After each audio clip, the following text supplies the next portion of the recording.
So hi guys, I'm going out. Hi! Kita, damakan na nung okay? Bye!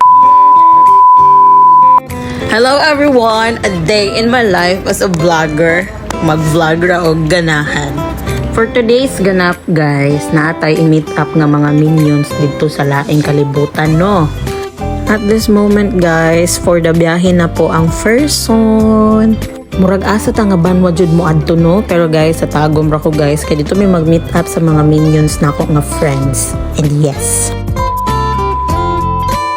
At this moment guys, naabot na jud ko guys. So kami pa lang duha.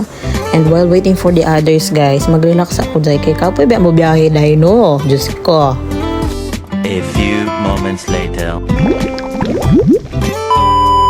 Finally dahil naabot na ni among gipaabot ng mga minions. So daraan duha ka minions nga among gipaabot dahil isa na lang atong paabotonon para makompleto ang ato ang agi. While waiting me guys, among isa ka uban nga minions guys. Palihog lang. Anto sa inyo akong now. Kaya ang purpose ani ato ang vlog day for the memories ni namo guys 5 years from now.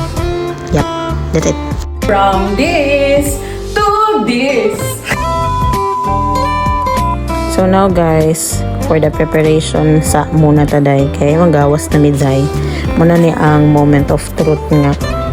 Murag ako ramen nag-prepare ata dahil kay ang duha busy pa man sila hinigda, busy pa ang isang sinilpon. So murag ako pa ata nag-prepare o si Karen Zay.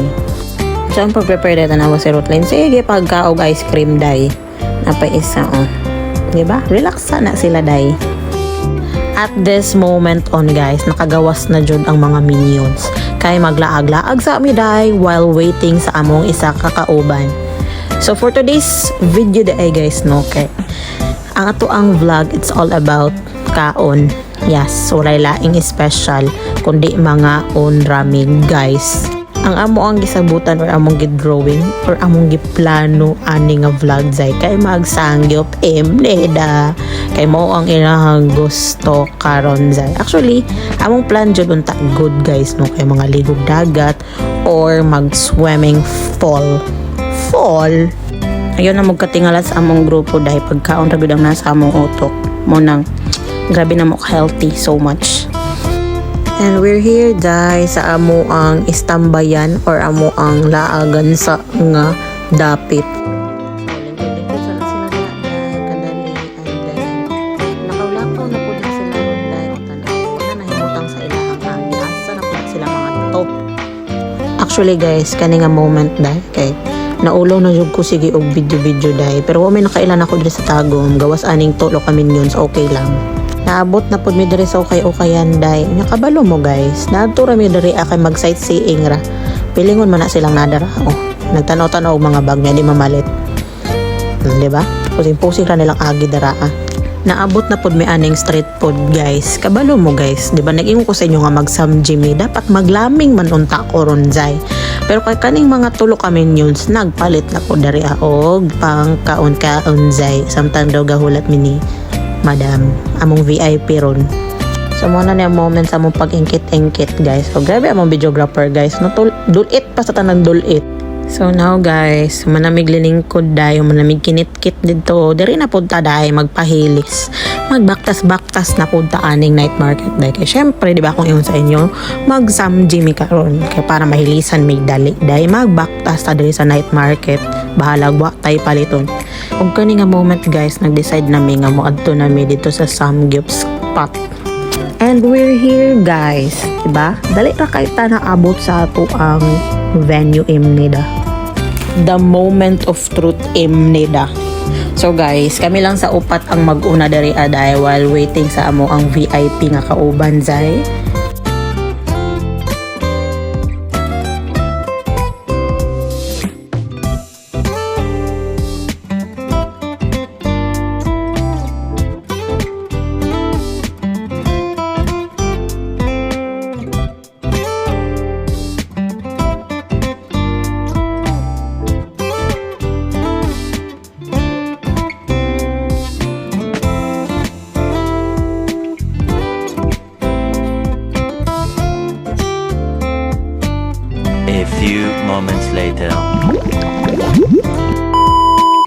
finally mga ate Coco, naabot na nga to ang VIP, none other than Jonabeth Mataas. Special mention to you. So muna mo ang special guest nga naabot dai. Sabot-abot mo na siya, kay gikan na siya og duty nida. So by the way guys, dili pa mi kompleto ha guys. Actually, naami duha ka friend nga wala dari dai. So incomplete gyapon mi dai. Pero shout out pa rin sa inyo Jacqueline Cabeza and Vanna Maentang. Next time mauban na mo. So now guys, music na ang magpadayon dai kay murag dahot na ako og words. Bye.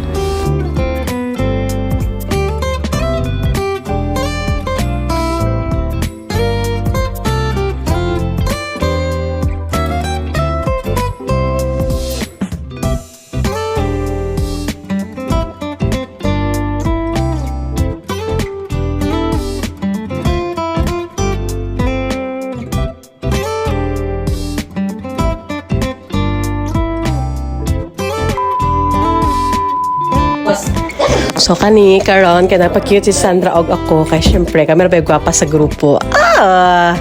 And then karon kay nagbaktas mi kay wala man may mga kwarta. Nahurot na. So ang pinaka-aesthetic sa tanan laylain si Rutlin. So wala siya kay si Karen and me gikan pa na siya trabaho guys. Pinakagwapa sa Apex. Charis! Try lang! So karon turn over ta sa tag-iya sa cellphone. Ilain si Sandra. So karon kasi siya katawa kay gachika-chika na siya kay balo ba mo nga kami na lang ang last standing. Dili siya standing. Last sitting. Charis. O sige ko na dahil pag kita ang pinaka-last sa kuan. Diba nangutanan nag-voice over ako dili tinabuang nakate. At this very moment on guys, naabot na gid mi sa 7-Eleven. Kaya nga mong tuyo dara day mamalit og drinks day. Kaya gipang uhaw may dead to sa sangyupan day. Ambot po dito no sa pinakaon na mo. So ayan lang pa cute. From this to this. Diba? Parang tanga lang. Now another one from this to this. Mas na iya. Kani nga part day kay si Rutlin padulungan na siya dara ama bad mood day. Abot na bad mood na siya day pero nitaos na siya day. Nitaos. So now guys, panguli na taday. It's time to go home. Kay kapoy na gipampungan nami. So this to this. So kasi mag voice over ni mo madam ha. So guys, wala ko na malot guys. Walay silupin ang 7-Eleven day. So nasa kung silupin ako gibutang. Before this day end guys, we would like to thank also these two kind women, Miss Jonabeth and Karen Mataas Imnida. Especially to Ma'am Karen, thank you so much for welcoming us sa imuhang bahay, and to Jonabeth for you know what I mean, and also to Irish, to Rutlin, and to me. Thank you so much to all. Hanggang sa muli mga kaibigan, at doon lamang po nagtatapos ang ating istorya. Bye!